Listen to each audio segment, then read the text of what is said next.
The wind carved through Voroshka like a blade through bone. Elena Morrison pressed her shoulder against the firing range door, forcing it shut against the gale. Snow had already piled 6 inches deep across the threshold since morning. Inside, the concrete bunker held its silence, thick walls, no windows except the reinforced observation ports facing downrange. She stamped her boots. Gray slush scattered across cracked tiles that hadn't been properly cleaned since the withdrawal 3 months ago. The city outside was a corpse. 40,000 people evacuated. What remained? Skeletal apartment blocks with blown-out windows, streets cratered by artillery, a highway bridge twisted into the frozen river like a broken spine. The front line had moved east, chasing the enemy deeper into winter. Now Voroshka served as a rear staging point ammunition depot, helipad, and this range where coalition forces zeroed their weapons before rotation. Elena walked the firing line with a mop bucket and rags. Her work was simple: sweep brass casings, scrub carbon residue from firing benches, check target mechanisms downrange when the range officer radioed clear. She was 42, blonde hair pulled tight under a wool cap, weathered hands, a canvas jacket 2 sizes too large, stamped with faded Cyrillic letters from some humanitarian agency. She moved with economy, no wasted steps, no unnecessary motion. The soldiers never asked her name. To them, she was part of the infrastructure, like the generator that kicked on at dusk, like the space heater that barely worked. She cleaned, they shot. The arrangement required no conversation. Elena knelt beside Lane 7, examining a cluster of spent 7.62 NATO casings. Someone had been running drills, controlled pairs, transition sequences. She could read the pattern. Fast shooter, confident, probably right-handed based on the ejection scatter. She scooped the brass into her bucket. Outside, the wind screamed. The range occupied the basement of what had been a municipal building, 1 floor down, insulated by earth and concrete. The cold still seeped through. Elena's breath formed clouds as she worked. The exposed pipes along the ceiling wore jackets of frost. She checked her watch. 14:30. The SEAL team was scheduled for 1,500 pre-mission workup before tomorrow's insertion. She needed to finish before they arrived. Elena dragged the mop across the floor, removing boot prints and mud. The chemical smell of gun solvent mixed with the mustiness of concrete. Overhead, fluorescent tubes flickered. Half were dead. The others cast a sickly yellow light that made everything look older than it was. She paused at the observation window. Through reinforced glass, she could see downrange 50 meters of open space ending at a wall of ballistic rubber and steel target holders. Beyond that, the outer door sealed against the weather. On warm days, they'd open it for long-range work, firing out into the city's abandoned industrial zone. Not today. The blizzard had locked everything down. Elena moved to the far corner where the armorer's tools hung on pegboard. She selected a bore brush and chamber rod, then approached the rifle rack. 3 weapons waited for maintenance: an M4 carbine, an SR-25 marksman rifle, and a Mach 11 semi-automatic sniper system. She began with the Mach 11. Her hands moved without hesitation. She dropped the magazine, locked the bolt back, visually confirmed the chamber was empty. Then she broke down the weapon with practiced efficiency, upper receiver separated from lower, bolt carrier group removed, gas system exposed. She ran the bore brush through the barrel. 3 passes. Then patches until they came out clean.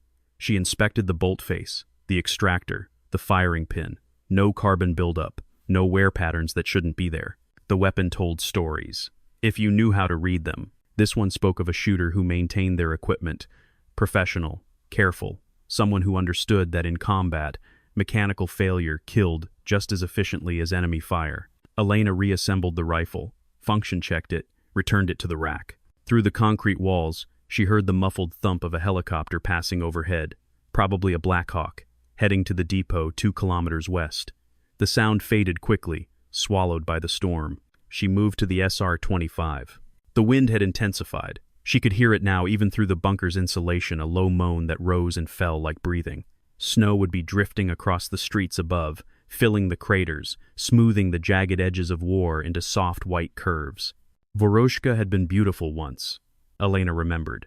12 years ago, before the first invasion, she'd walked these streets in summer. Cafes with outdoor seating, children playing in the central square, the river reflecting blue sky. Now it was a grave. She finished the SR-25 and started on the M4. Her fingers worked automatically. Strip, clean, inspect, reassemble. The rhythm was meditative. It required no thought, which meant her mind could wander a dangerous habit she'd tried to break. The past had teeth. It followed her into these quiet moments, patient as winter. Elena forced her attention back to the present. The M4's trigger group needed attention. She applied solvent carefully, working it into the mechanism with a small brush. The carbon came away in black streaks. Footsteps echoed in the stairwell outside. Multiple people. Heavy boots. The distinctive cadence of soldiers moving with purpose. Elena glanced at her watch. 14:50. They were early. She quickly reassembled the M4, returned it to the rack, and gathered her cleaning supplies. By the time the door opened, she'd retreated to the corner, occupying the space reserved for people who weren't supposed to matter. 6 men entered. Navy SEALs. She recognized the type even without insignia, the way they moved, the way they scanned angles automatically, the casual intensity that marked Tier 1 operators. The team leader was first. Tall, maybe 35. Dark hair cut high and tight. He carried a rifle case and a tablet. Behind him, the others filed in varied builds, varied ages, all wearing the same expression of focused calm. They didn't acknowledge Elena. She was furniture. The team leader, his name Tape Red Garrison, set his case on a firing bench and addressed his men. 40 minutes. I want zeros confirmed. Transitions smooth. Mag changes under 3 seconds. Weather's going to be shit tomorrow. If your optics fogged or your weapons dragging, fix it now. Roger that. They spread out along the firing line. Elena moved toward the door. She stopped. The youngest SEAL, maybe 26, still carrying that eagerness that combat hadn't beaten out yet, was looking at her. Name tape. Cooper. You're the cleaning lady, right? Elena nodded. You gonna stick around or... She stays, Garrison said without looking up from his tablet. She's cleared, and she's got work to do. Cooper shrugged. Just asking. Elena returned to her corner. She picked up a rag and began wiping down the armorer's bench work that didn't need doing, but it gave her hands something to occupy. The SEALs opened their cases. The weapons that emerged were works of precision, custom builds, match-grade barrels, high-end optics. Each man handled his rifle with the intimacy of long partnership. They moved through their checks with minimal conversation. Professionals didn't need to narrate their process. Garrison activated the range control panel. Red lights began flashing. Downrange, the target system hummed to life. Steel plates at various distances, electronic scoring sensors, the pneumatic mechanisms that would raise and drop targets on command. Range is hot, Garrison announced. Cooper, you're first. Show me your 0 at 50. Cooper stepped to lane 1. Elena watched from her peripheral vision while pretending to focus on her cleaning. The young SEAL settled into his stance, feet shoulder width, slight forward, lean, weight distributed. He brought the rifle up, pressed his cheek to the stock, and found his sight picture. 3 rounds. Tight group. Garrison checked the electronic display. You're pulling left. Half a click right windage. Cooper made the adjustment and fired again. Better. They rotated through the team. Each man shot. Each made microscopic adjustments. The reports echoed in the enclosed space, sharp cracks that left Elena's ears ringing despite the foam plugs she'd inserted. One of the SEALs, older, maybe 40, named Tape Hendricks, was running drills on the SR-25. He worked with machine-like consistency. Sight picture, breath, press. The rifle barely moved in his hands. Elena had seen shooters like him before, a lifetime ago. She pushed the thought away and focused on her rag, wiping the same spot on the bench over and over. The wind outside reached a new pitch, a shriek that penetrated even the bunker's walls. The lights flickered once. The generator caught the load and steadied. Garrison paused, listening. Storm's getting worse, someone said. Mission still on, Garrison replied. Weather window opens at 0700 tomorrow. We'll be wheels up regardless. They continued shooting. Elena moved to the back wall where empty ammunition cans were stacked. She began organizing them, creating order from chaos, finding purpose in small tasks. The afternoon wore on. Elena had learned invisibility years ago. It was a skill like any other, practiced, refined, perfected through repetition. She discovered that people saw what they expected to see. A woman in her 40s, dressed in shapeless civilian clothes, carrying cleaning supplies. That was maintenance. That was scenery.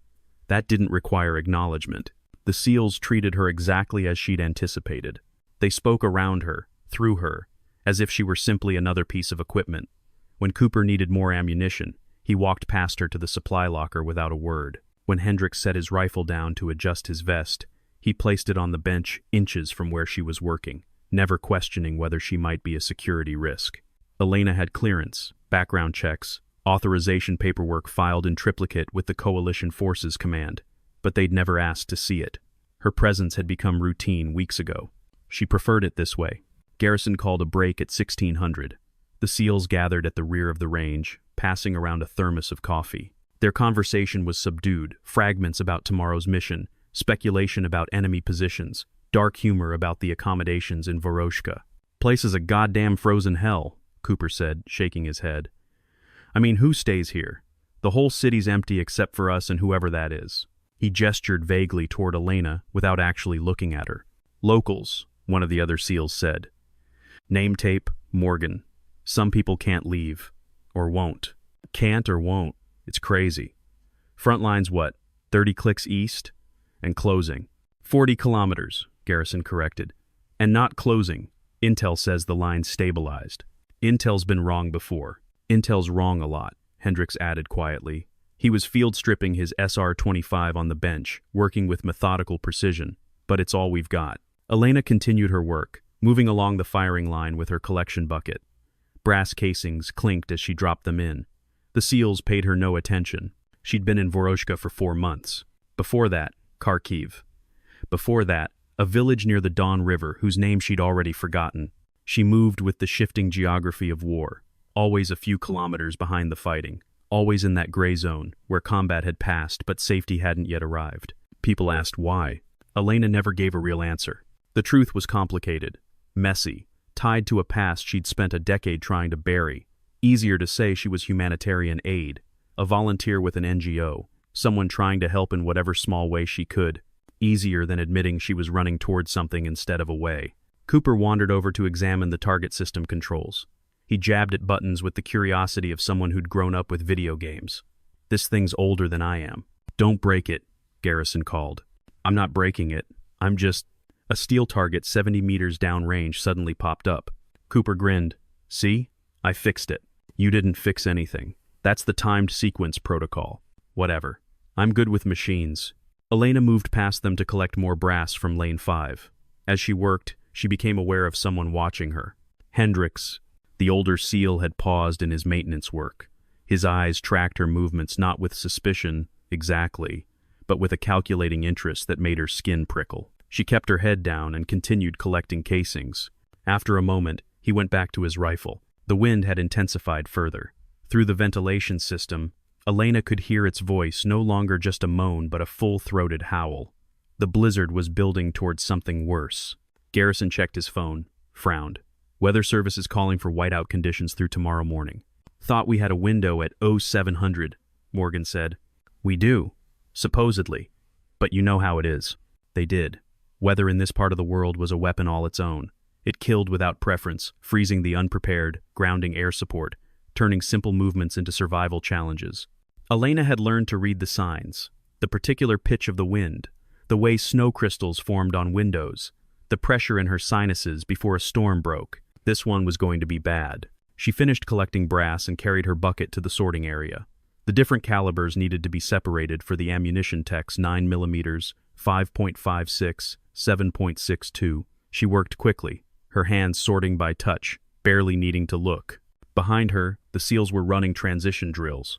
Rifle to pistol, pistol to rifle, malfunction clearances, speed reloads. The sounds formed a percussion track, metallic clicks, slides racking, magazines seating with solid thumps. Between the sounds, commands from Garrison. "Faster, smoother. Hendricks, you're telegraphing. Morgan, watch your muzzle." Elena had heard it all before. Different range, different soldiers, same rhythms. The muscle memory was still there, buried under years of deliberate neglect. Her fingers wanted to curl around a pistol grip, her shoulders wanted to settle into a stock. Her breathing wanted to slow into that pre-shot calm where the world narrowed to a single point downrange.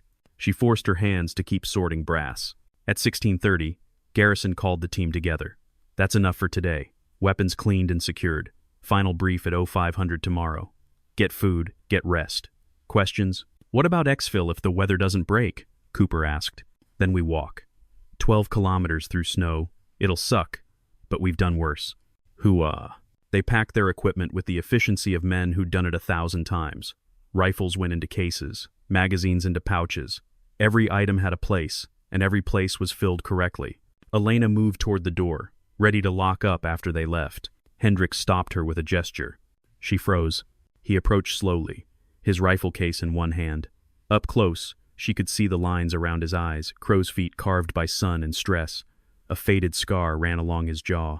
"You know your way around this place?" he asked quietly. Elena nodded. "The city, I mean. Not just the range." Another nod.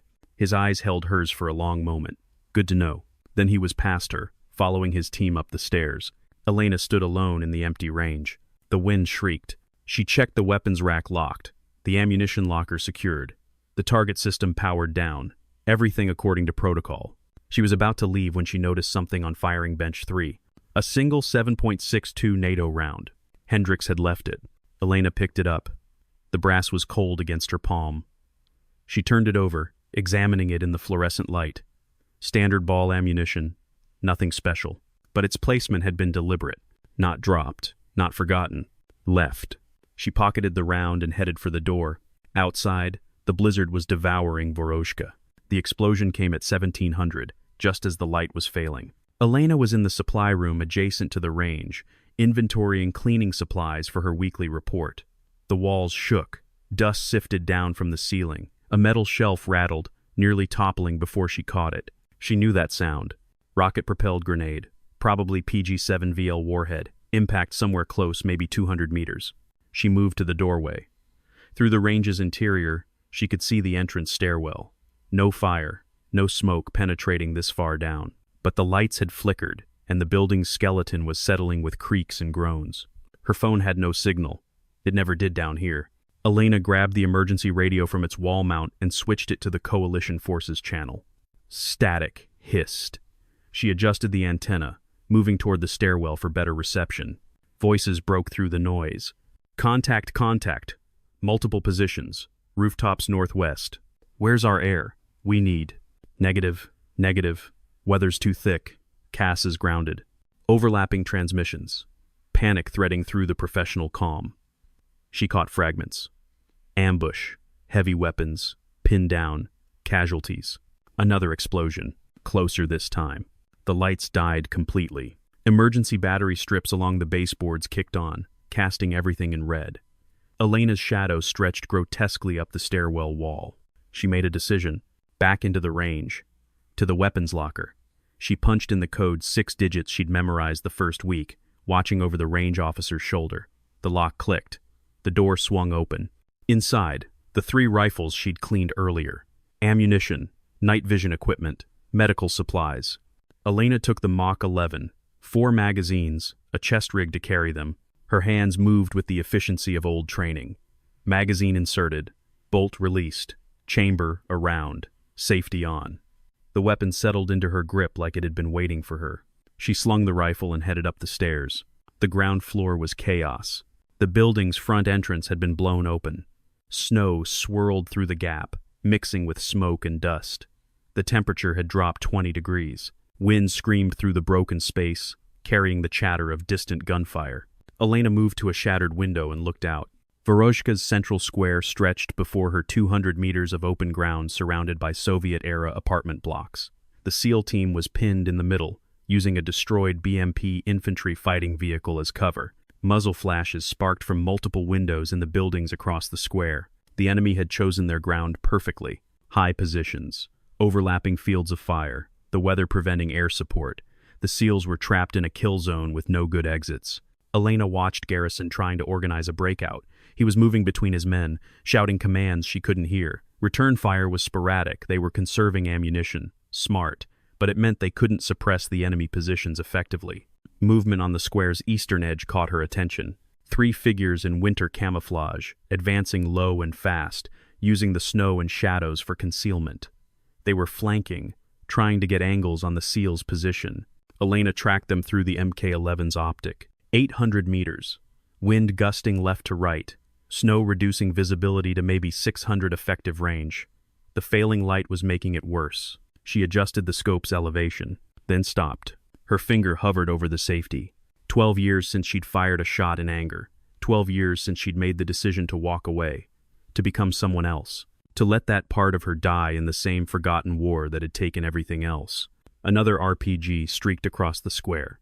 It impacted near the BMP. The explosion sent one of the SEALs tumbling. He didn't get up. Elena flicked the safety off. She controlled her breathing. In, out, slow. Find the natural pause between breaths. Settle into the scope. Let the rifle become an extension of her body. The flanking figures had closed to 600 meters. She found the lead man in her reticle. Crosshairs on center mass. Finger on the trigger. Steady pressure. The MK-11 bucked against her shoulder. Through the scope, she saw the man drop. His companions scattered, looking for the source of fire. Elena had already shifted to the second target. Different angle. Moving. She led him slightly, accounting for his speed and the wind. Squeeze. He went down. The third man disappeared behind a pile of rubble. Elena swept her rifle across the buildings, looking for other threats. Muzzle flashes in a fourth-floor window. She put 2 rounds through it. The flashing stopped. On the square, the SEALs had noticed something changed. Garrison was scanning rooftops, trying to locate the new shooter. His radio would be full of questions. Who? Where? Friendly or enemy? Elena didn't answer. She was already moving, relocating to a different firing position. Stay in one place too long and you become the target. Fundamental principle. She'd learned it in places whose names no longer appeared on maps. She found a new angle at the building's southeast corner. From here, she could cover the western approach to the square. The enemy was concentrated in the buildings opposite, but they'd have a reserve element somewhere, waiting to exploit any breakthrough. She was right. 6 more fighters emerged from an alley, moving in a tactical column. They carried AK-pattern rifles and an RPK machine gun. Professional, disciplined, not the usual militia rabble. Elena settled behind a chunk of fallen masonry, using it to stabilize her position. The range was longer now, 700 meters, maybe more. The snow was thickening, reducing visibility further. Through her scope, the targets were ghostly shapes, partially obscured. She found the machine gunner. Breathe. Pause. Press. The RPK clattered to the ground. The others scattered, some diving for cover, others returning fire in her general direction. Rounds snapped past overhead, far too high. They couldn't see her. They were shooting at shadows. Elena shifted targets. The fighter carrying spare ammunition for the machine gun. Drop him, and you remove the weapon from the fight. She tracked his movement. He was running, scared, no longer maintaining tactical discipline. Easier shot. She took it. He fell. The remaining fighters abandoned their advance and pulled back into the alley. The ambush's momentum was breaking. Elena could feel it, that subtle shift in battlefield dynamics when attackers realize their plan isn't working. But they weren't finished. A new sound cut through the chaos, the diesel rumble of a heavy vehicle. Elena swung her rifle right, searching. There, an MT-LB armored personnel carrier, grinding around the corner 2 blocks north. Its turret-mounted machine gun was already traversing, looking for targets. That changed everything. The SEALs had small arms, nothing that could defeat armor. If that MT-LB reached the square, it would shred the BMP's thin cover in seconds. Elena calculated angles and distances. The carrier was 900 meters away, approaching on a street that would bring it to the square's northern edge. She couldn't penetrate its armor with 7.62, but she didn't need to. She needed to blind it. The MT-LB's vision blocks were armored glass, tough but not bulletproof at short range, but at 900 meters, through snow, with wind. Long shot. Very long shot. Elena steadied her breathing and aimed at the driver's vision block. She squeezed the trigger 3 times, controlled pairs, then one more for certainty. The MT-LB swerved violently. Its machine gun fired a burst into empty air. The vehicle slammed into a concrete barrier and ground to a halt, black smoke pouring from its engine compartment. Elena allowed herself one breath of satisfaction. Then something moved in her peripheral vision. She spun the rifle left. A fighter had flanked wide during the chaos, using the storm as cover. He was 30 meters away, level with her position, and he'd spotted her muzzle flash. His AK was coming up. Elena transitioned off the MK-11, too slow for close quarters. Her hand dropped to the 9mm pistol she'd taken from the locker, but her fingers, stiff from cold and disuse, fumbled the draw. The fighter's AK steadied on her. The shot didn't come from his weapon. It came from behind Elena. The fighter jerked backward and collapsed. Elena spun. Cooper stood in the doorway, his rifle still shouldered, smoke curling from the muzzle. His face was pale, breath coming hard. Blood soaked his left sleeve. Jesus Christ, he gasped. Who the hell are you? Before Elena could answer, Garrison appeared beside Cooper, supporting Hendricks, who was limping badly. The older SEAL's right leg was wrapped in a hasty tourniquet, the fabric already darkening with blood. Inside, Garrison snapped. Now! They fell back into the building. Morgan came next, half carrying another SEAL name tape, Ramirez, who was unconscious, a pressure dressing on his head. The sixth team member brought up the rear, moving backward, rifle up, covering their withdrawal. They collapsed in the building's interior hallway. Garrison immediately started working on Hendrix's leg, checking the tourniquet, assessing blood loss. Morgan was on the radio, calling for evacuation that they all knew wasn't coming. The storm had everything grounded. Cooper stared at Elena. You're the cleaning lady. Was, she said quietly. Garrison looked up. You just saved our asses. Not finished yet. As if to emphasize her point, gunfire erupted from the square. The enemy was reorganizing, preparing another push. They knew the Americans were hurt, retreating, predators smelling blood. Hendricks grabbed Garrison's vest, pulling him close. The older SEAL's face was gray from pain and blood loss. Give her my rifle. What? You heard me. Hendricks turned his head toward Elena. His eyes were lucid despite the trauma. I saw how you cleaned it. Professional. Not like civilian professional. Like someone who knows. Garrison hesitated. We need another gun, Hendricks pressed. I'm done. Can't shoot. Can barely think. She can. He coughed, tasted blood, spat. She already proved it. Those shots from the building? That was her. Elena felt every eye in the hallway turn to her. That true? Garrison asked. She nodded. Who are you? Does it matter? Yeah, it fucking matters. Elena met his gaze. Someone who used to do this. Long time ago. Garrison processed that for 3 seconds. Then he made his decision. He moved to where Hendrix's rifle case lay, the SR-25, the weapon the older SEAL had been field stripping when the attack began. He pulled it out, handed it to Elena, along with a chest rig loaded with magazines. Can you use it? Elena took the rifle, checked the chamber, press-checked the bolt, verified the optics 0 through the scope. Her hands moved with unconscious efficiency, muscle memory writing a signature across actions she'd performed 10,000 times in another life. Good. Garrison turned to his team. New plan. We fort up here. Conserve ammunition. Elena provides precision fire to keep them off balance. Morgan, you and Cooper cover the east approach. Davis, he gestured to the 6th SEAL west. I'll handle casualties and comms. Cooper was still staring at Elena. This is insane. You got a better idea? He didn't. Elena moved to a window that gave her a view of the square. She set up behind cover, resting the SR-25's bipod on a chunk of concrete. The scope was a Night Force high-end glass, zeroed for 100 meters. She'd need to adjust for distance and conditions. The snow was falling harder now, visibility down to 400 meters, maybe less. The light was almost gone, that gray twilight that turned everything into silhouettes. Across the square, she could see movement, the enemy probing, testing, looking for weaknesses. She settled into position. Garrison appeared beside her. What's your background? Army. Scout sniper. Different flag, different war. How long? 8 years active. 4 more in places that don't exist in official records. Why'd you stop? Elena didn't answer. The question didn't need answering. People didn't leave that life because they wanted to. They left because something broke. In the weapon, in the mission, or in themselves. Garrison seemed to understand. Can you still shoot? We're about to find out. A figure broke cover across the square, sprinting toward a better position. Elena tracked him. Range, 520 meters. Wind, gusting 10 to 15 knots, left to right. Snow, reducing velocity and accuracy. She made rapid calculations, compensating, adjusting. Her finger found the trigger. Breathe. Pause. Press. The SR-25 cracked. The figure stumbled and fell. Jesus, Cooper whispered from behind her. Elena cycled the bolt smooth, automatic. She scanned for new targets. Found 2 fighters, trying to set up a machine gun in a second-floor window. She put a round through the gun's receiver, a second through the window frame for good measure. They abandoned the position. How long can you keep this up? Garrison asked. Until I run out of ammunition, or they run out of targets. We've got maybe 300 rounds for that rifle. Then I won't waste them. Hendricks, propped against the wall with his wounded leg extended, gave a weak laugh. I like her. The battle settled into a new rhythm. The enemy would probe. Elena would respond. They'd pull back, regroup, try again.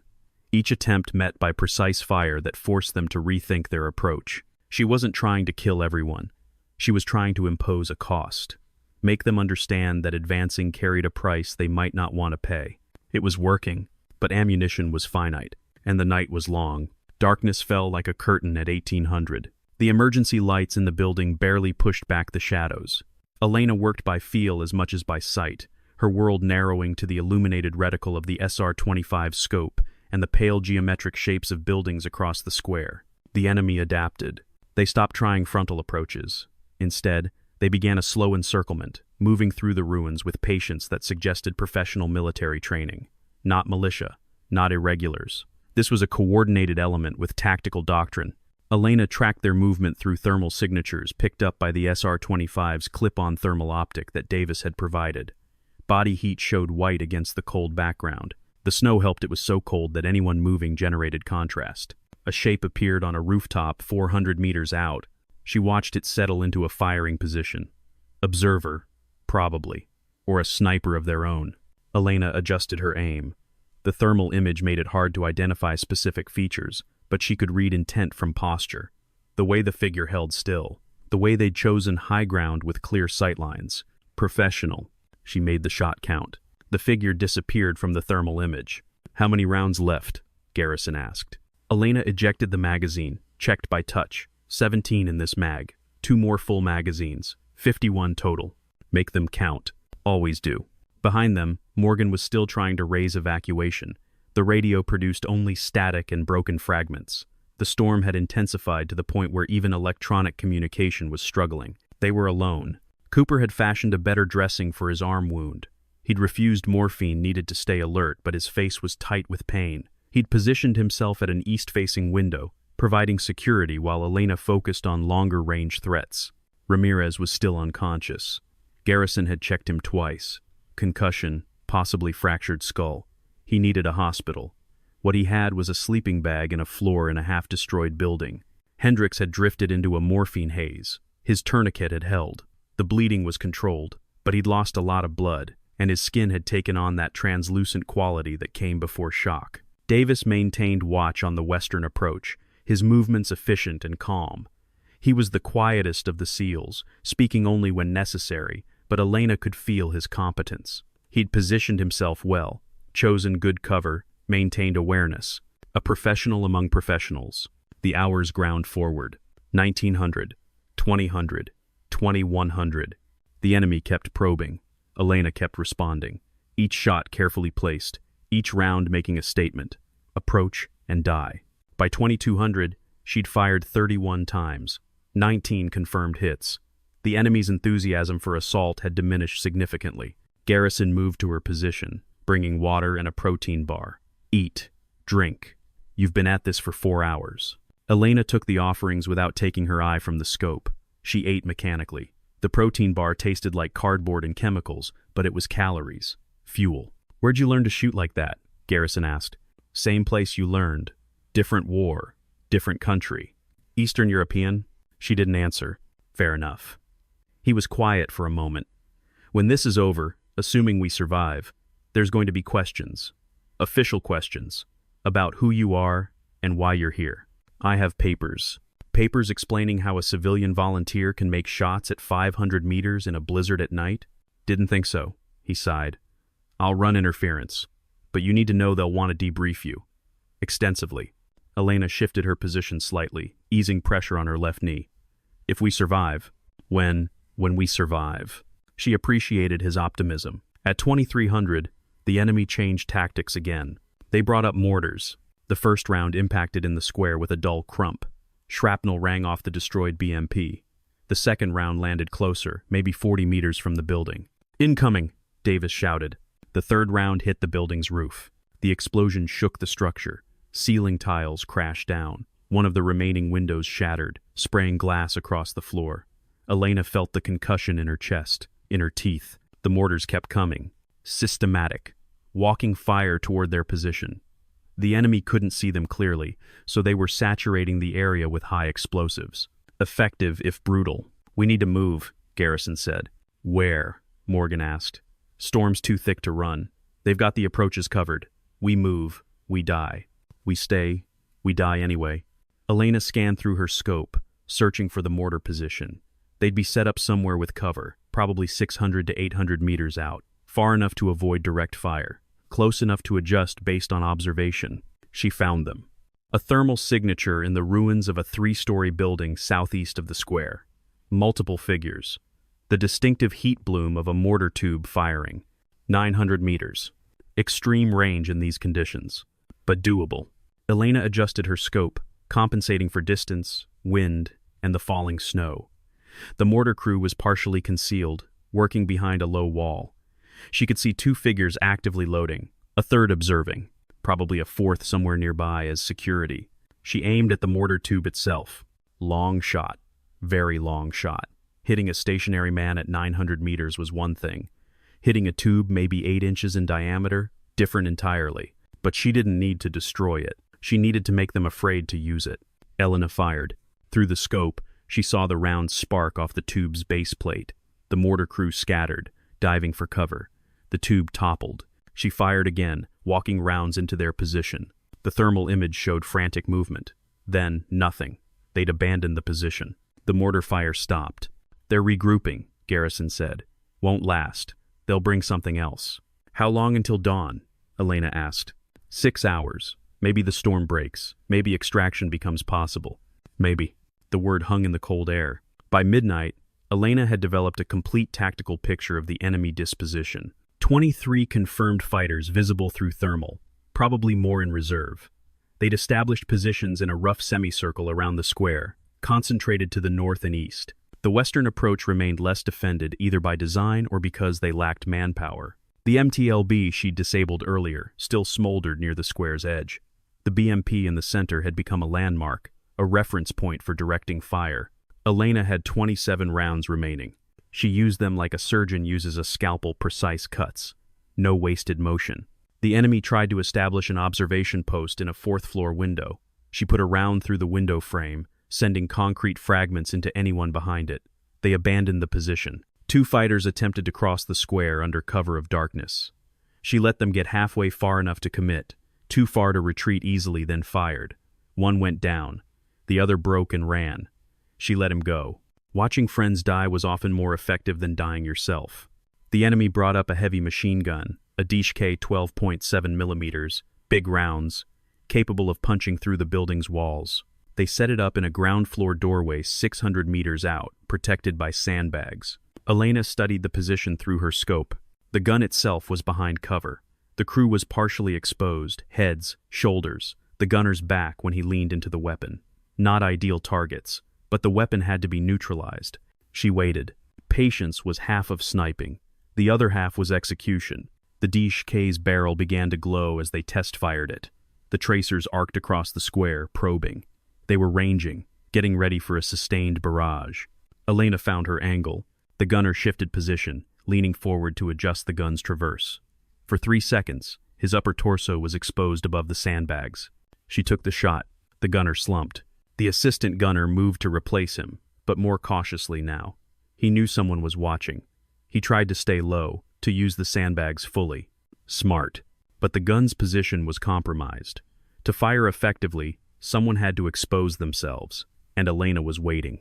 The assistant gunner made his attempt. Quick burst, trying to suppress the building, but he had to expose his head and shoulders to aim. Elena was faster.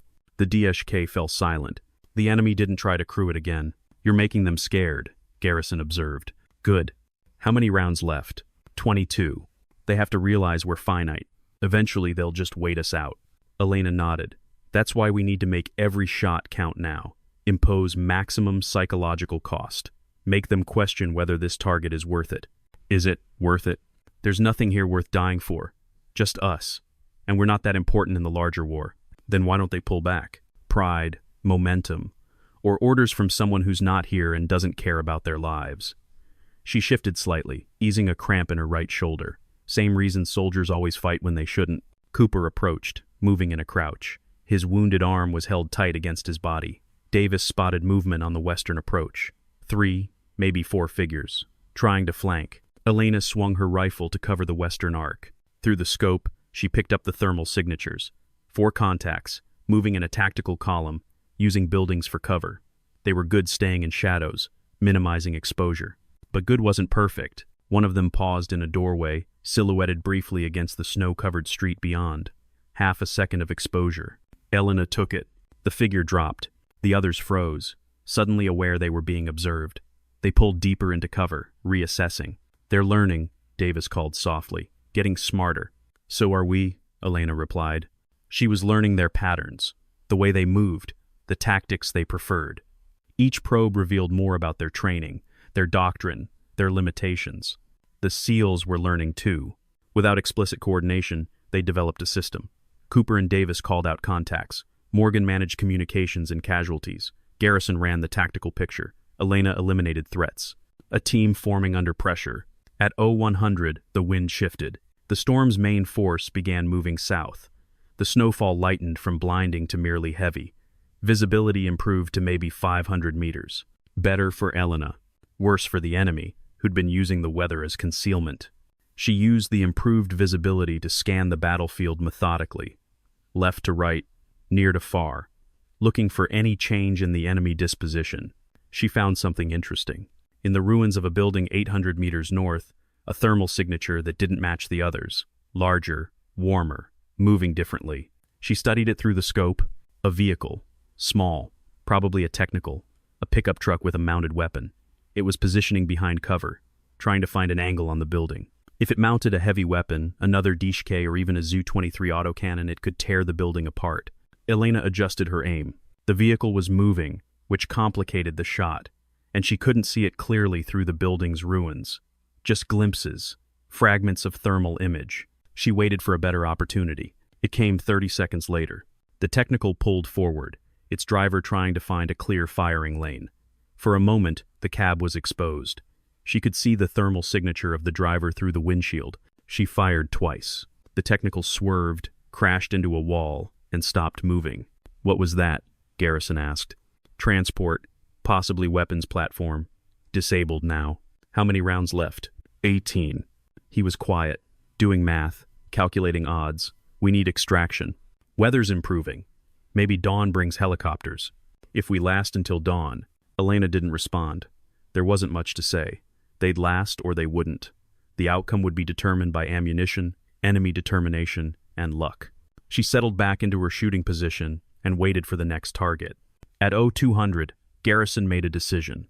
He activated his emergency beacon, a device that broadcast their position to any coalition aircraft in range. It was a risk. The enemy might have direction-finding equipment, but the alternative was waiting to die. The beacon pulsed silently in the darkness.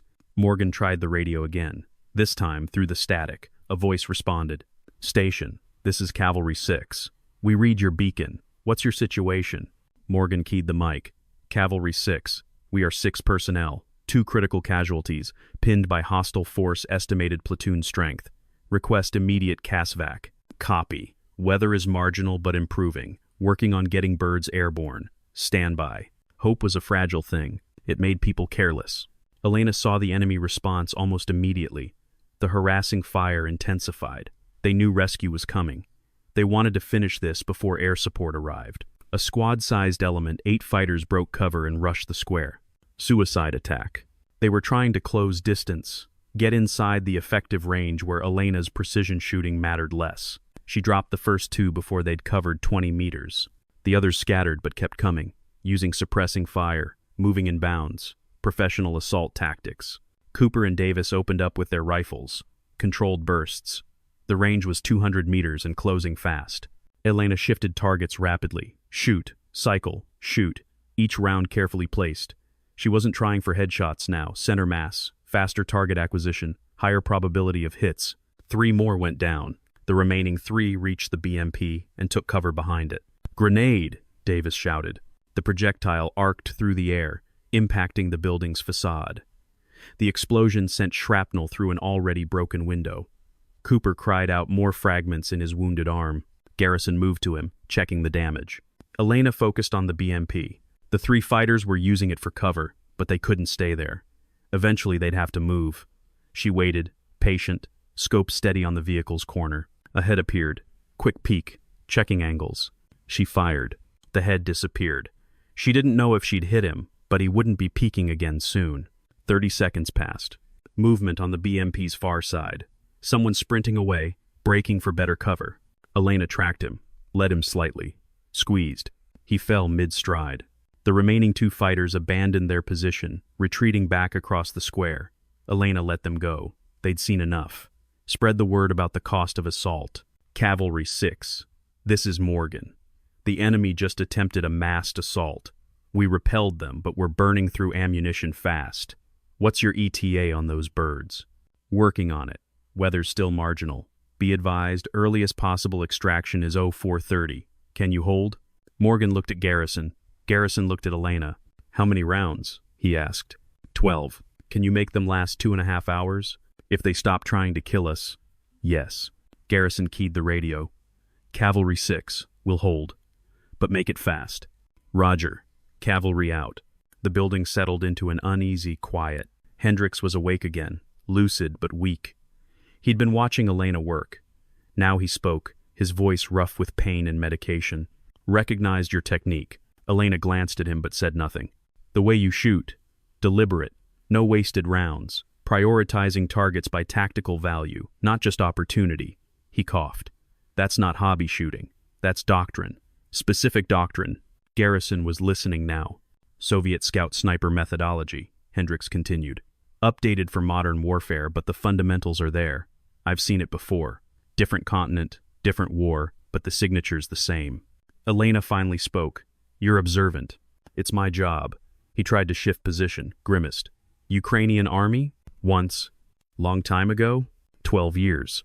Why'd you leave? The question hung in the cold air. Elena could feel everyone waiting for the answer. Even Cooper, nursing his wounded arm, was listening. Because there's a limit, she said finally, to how much you can do this. How many times you can look through a scope and make a person disappear. Everyone has a number. I reached mine. What was your number? 147 confirmed. Probably twice that if you count unconfirmed. The SEALs absorbed that. Jesus, Cooper whispered. Garrison's expression was unreadable. And you walked away.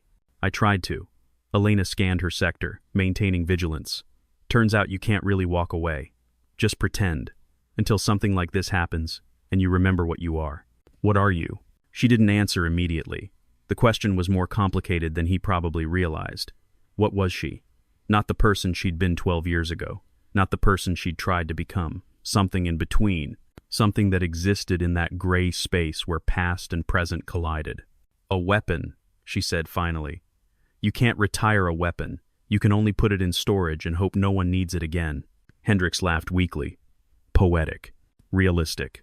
At 0300, the enemy tried a different approach. They began systematically demolishing the buildings around the square, using explosives to collapse structures and limit sightlines.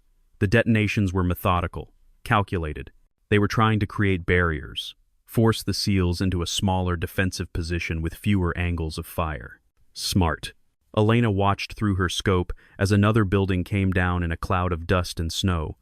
The enemy was demonstrating patience, tactical sophistication. They were willing to take their time, reshape the battlefield to their advantage. But time was something they might not have. The eastern horizon was showing the first hints of pre-dawn gray. 0430 was approaching. If the helicopters came, the enemy would have to choose. Continue the fight and risk air attack, or withdraw and leave the prize unclaimed. At 0400, Morgan's radio crackled. This is Cavalry 6. 2 Blackhawks inbound. ETA 15 minutes. Be advised, extraction will be combat landing only. No time on ground. You need to be ready to board immediately. Roger, Cavalry 6. We'll be ready. Garrison turned to his team. Prep casualties for movement. Davis, Cooper, you carry Ramirez. Morgan, you've got Hendricks. I'll provide cover. What about her? Cooper asked, gesturing toward Elena. Garrison looked at her. You coming with us? Elena had been thinking about that question for the past hour. Leave with them meant debriefs, questions, official records, her face and name in military databases. The carefully constructed obscurity she'd built over 12 years torn away. Stay meant. What? Return to invisibility? Pretend this never happened? Both options felt impossible. I don't know, she said honestly. Decide fast.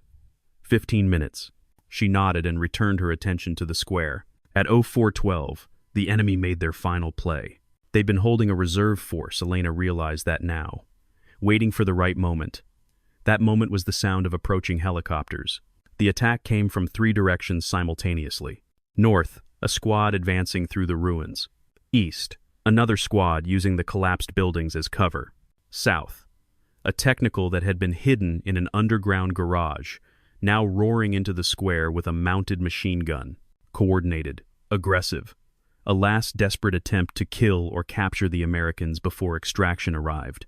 Elena made rapid calculations. 8 rounds remaining in the SR-25. 3 separate threats. 30 seconds until the technical's machine gun could bear on their position. She shot the technical's driver first. The vehicle swerved wildly, crashed into the burned-out BMP. The gunner was thrown from his position, landing hard on the snow-covered pavement. 6 rounds. The northern squad had closed to 300 meters. Cooper and Davis were engaging them with rifle fire, but the enemy was using suppressing fire effectively, advancing in bounds. Elena found the squad leader identifiable by how the others moved in relation to him. She dropped him. 5 rounds. The squad's advance stuttered, temporarily leaderless. The eastern squad was harder to see. They'd used the collapsed buildings well, creating a maze of cover, but they had to expose themselves to advance. Elena waited for movement. There, a fighter sprinting between positions. She fired. 4 rounds. Another target. Another shot. 3 rounds. The eastern advance stalled. To the north, the squad had found new leadership. They were moving again, but more cautiously now. They'd lost their momentum. "Helicopters inbound," Morgan shouted. 90 seconds! The sound of rotor blades was audible now, cutting through the wind. The enemy heard it too. Their fire intensified a final frenzy before air support arrived. Elena used her last 3 rounds methodically. 1 to discourage the northern squad, not a kill shot, just a reminder that advancing meant dying. 1 to scatter the eastern squad when they attempted another push. 1 held in reserve, just in case. The SR-25's bolt locked back. Empty magazine. She transitioned to the Mark 11, not as accurate at range, but still deadly inside 400 meters. The helicopters appeared 2 Blackhawks, coming in low and fast from the west. Their door gunners opened up, M240 machine guns raking the enemy positions with sustained fire. The tide shifted instantly. The enemy broke. Those who could retreated. Those who couldn't surrendered or died. The squad-based attacks dissolved into individual survival attempts. The first Blackhawk touched down in the square, rotor wash throwing up a blizzard of snow and debris. The second circled overhead, providing cover. "Move! Move! Move!" Garrison was on his feet, coordinating the evacuation. Davis and Cooper carried Ramirez toward the helicopter. Morgan had Hendricks in a fireman's carry, moving fast despite the weight. Garrison provided cover, his rifle up, scanning for threats. Elena stood in the doorway, watching. The Blackhawks crew chief was waving them aboard. Davis and Cooper got Ramirez loaded. Morgan passed Hendricks up to waiting hands. Garrison backed toward the aircraft, still covering. He paused at the door, turned, and looked directly at Elena. Their eyes met across 30 meters of snow-covered ground. He gestured, "Come on." Elena looked at the helicopter, at the SEALs, at the offer of extraction, of safety, of all the complications that came with officially existing again. Then she looked back at the city. Vorozhka stretched around her, broken, frozen, empty. A place where people went to disappear, where the past could be buried under layers of snow and silence. She'd been trying to bury her past for 12 years, but the past had other ideas. Elena made her decision. She slung the MK-11, stepped out into the square, and ran toward the helicopter. Garrison grabbed her arm as she reached the aircraft, hauling her aboard. The crew chief was shouting something about weight limits, but Garrison ignored him. The Blackhawk lifted off even as Elena was still finding a seat. The ground fell away. Through the open door, she watched the square recede. The destroyed vehicles, the scattered bodies, the building where she'd held off an enemy force for 7 hours. The second Blackhawk fell into formation beside them. The door gunners were still alert, scanning for threats, but the enemy had vanished back into the city's ruins. Elena looked at the SEALs. Cooper was getting medical attention from the crew medic. Davis sat quietly, rifle across his lap, eyes closed. Morgan was monitoring Hendricks and Ramirez, checking vitals, keeping them stable. Garrison sat across from Elena. He extended his hand. She took it. "Thank you," he said. It was barely audible over the helicopter's noise. Elena nodded. They flew west, away from Voroshka, away from the dead city under white snow. Below them, dawn was breaking over the frozen landscape. The helicopters landed at Forward Operating Base Sentinel 40 minutes later. Medical teams swarmed the aircraft before the rotors stopped. Hendricks and Ramirez were rushed to the field hospital. Cooper followed under his own power, waving off a stretcher. Elena climbed down and stood on the tarmac, unsure what to do. Garrison appeared beside her. "Come with me." He led her to a prefab building that served as the base's tactical operations center. Inside, the walls were covered with maps, radio equipment hummed, and tired-looking officers monitored screens showing drone feeds and satellite imagery. A colonel approached mid-50s, graying hair, eyes that missed nothing. "You Garrison?" "Yes, sir. Your team's been flagged priority for debrief. Intel wants everything about that ambush. Seems like it was more sophisticated than expected." The colonel's gaze shifted to Elena. "And who's this?" "Elena Morrison, sir. Civilian volunteer. She was at the location when the attack began. She provided critical fire support that allowed us to hold until extraction." The colonel's expression didn't change. "Civilian volunteer who provides critical fire support. That's an interesting phrase." "She saved our lives, sir." "I'm sure she did." The colonel studied Elena for a long moment. "Miss Morrison, I'm going to need you to remain on base for debriefing. We have questions about exactly who you are and what you were doing in Voroshka." "I understand." "Good. Sergeant Collins will show you to quarters. Get some food, some rest. Someone will collect you in a few hours." Elena nodded. A young sergeant materialized and gestured for her to follow. As she left, she heard Garrison begin his debrief. "We were conducting pre-mission workup at an abandoned range when contact initiated. The quarters turned out to be a small room with a cot, a footlocker, and a single window looking out at the base. Elena sat on the cot, suddenly aware of how exhausted she was. She'd been awake for 24 hours, 7 of those hours spent in sustained combat. Her muscles ached, her eyes burned. Her hands, when she looked at them, were still steady, but she could feel the tremor waiting underneath, that post-combat crash that came when the adrenaline finally faded. There was a knock at the door. She opened it to find a specialist carrying a tray. "Thought you might be hungry, ma'am." The food was basic: eggs, toast, coffee, but Elena ate mechanically. Fuel. She drank the coffee, grateful for the heat. Afterward, she lay on the cot and closed her eyes. Sleep didn't come. Instead, her mind replayed the night's events. Every shot, every decision, the weight of the rifle, the feeling of settling into a firing position, the cold clarity that came with reducing human beings to targets in a scope. She'd walked away from this, built a new life, become a different person, and then, in 7 hours, it had all come roaring back. At 1400, someone knocked again.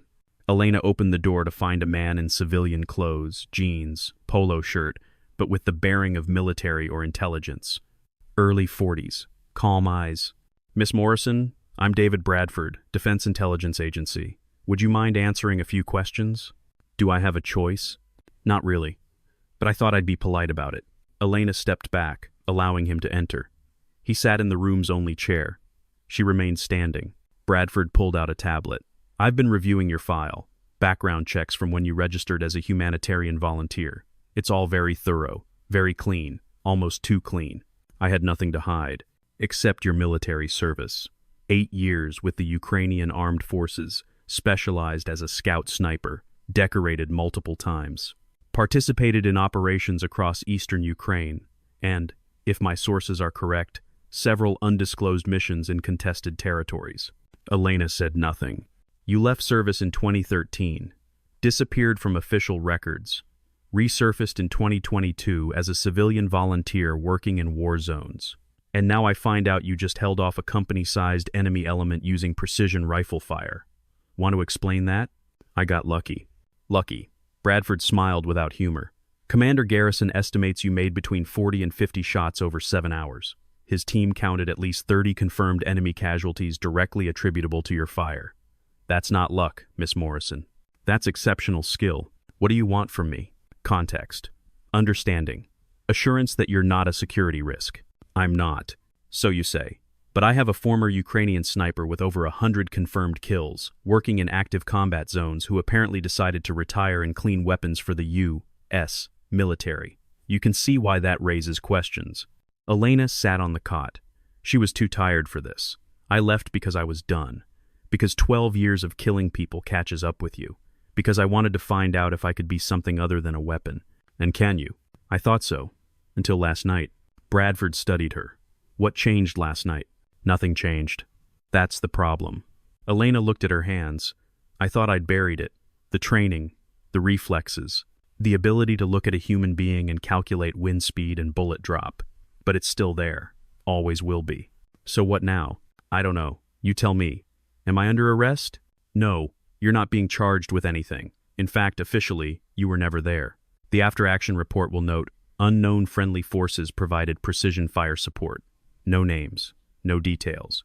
Because Commander Garrison vouched for you, said you saved his team, and because, frankly, having a former foreign military sniper on the books raises more questions than we want to answer. Bradford stood. You're free to go, Miss Morrison, but I'd suggest you reconsider your current occupation. War zones aren't safe for civilians, especially civilians with your particular skill set. Noted. He moved toward the door, then paused. For what it's worth, what you did last night, that was extraordinary. Those men are alive because of you. That matters. Then he was gone. Elena sat alone in the small room, listening to the sounds of the base outside, helicopters landing, vehicles moving, voices shouting orders. She thought about Garrison's offer to evacuate with them. She thought about Bradford's warning. She thought about 12 years of running, of trying to be someone else, of pretending the past could be left behind. And she thought about the moment when Hendricks had handed her his rifle. The weight of it. The familiar feeling of coming home. 3 weeks later, Elena stood in Vorozhka's central square. The city was silent under fresh snow. The burned vehicles had been removed. The bodies recovered. The evidence of that night's battle was already fading, covered by winter's patient erasure. She walked to the building where she'd made her stand. The door hung open. Inside, the range was exactly as she'd left it, brass casings scattered across the floor, the smell of gun smoke still faint in the cold air. She moved to the window where she'd fired from. The square stretched before her, empty, peaceful, as if nothing had ever happened. Elena thought about the SEALs. Garrison had sent word through official channels. Hendricks would recover fully. Ramirez had regained consciousness and was expected to make a complete recovery. Cooper's arm was healing. The mission they'd been preparing for had been successfully completed by a different team. He'd also sent a personal message. If you're ever in the area, look us up. We owe you a beer. Or a dozen. She smiled at that, but she wouldn't look them up. That chapter was closed. Elena left the building and walked through Vorozhka's streets.